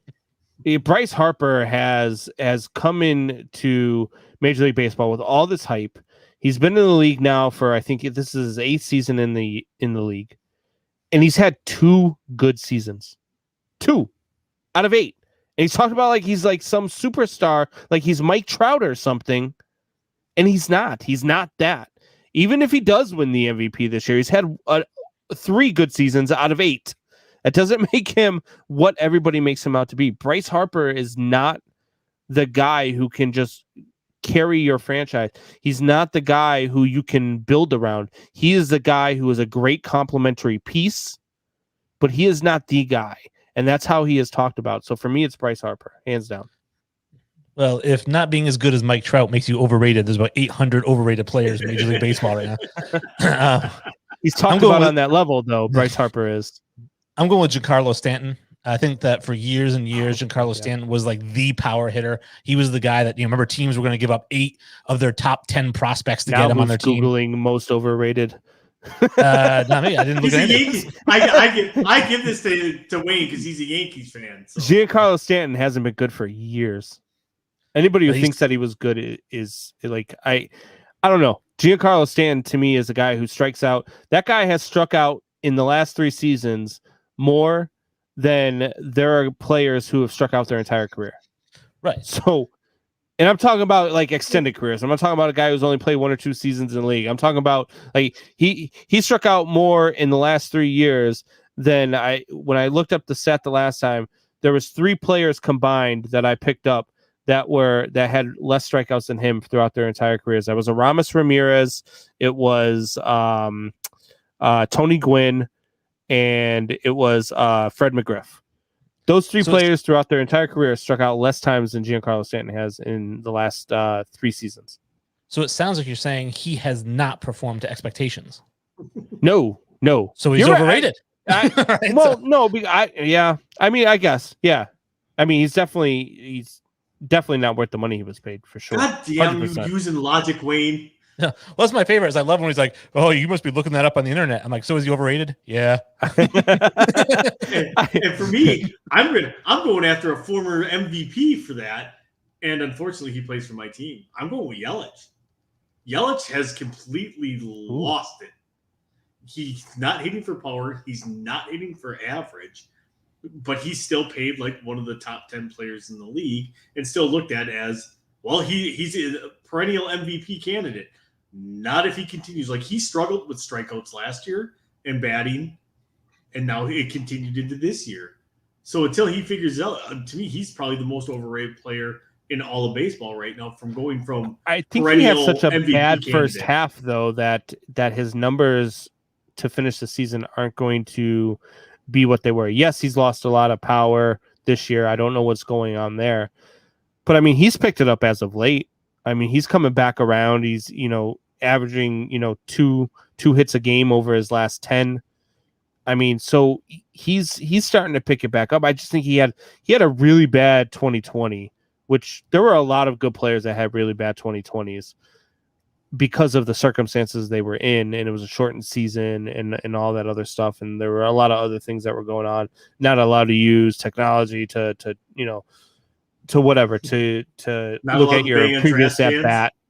Yeah, well, no, I'm talking about you weren't able to use the iPad to look at your last at bat to make adjustments, and a lot of these guys came up doing that. So it was something that was taken away from them that they weren't used to, and then it carried over for him in the first half of the season. He has since picked it up, though. He's having a better second half. I think he could be a really strong player for you guys. I don't think he's. I wouldn't say he's overrated. I think he's just having a down year. I wouldn't say he's overrated, though. I think you're wrong there. You are wrong, Tori. You heard it here first, folks. Brandon Combs. We're just going to go ahead and mute you there because you know what? We are out of time. And you don't mute my mic. I mute your. Stop muting my mic. Now you're gone. How you like that? Man Hour Nation, rise up.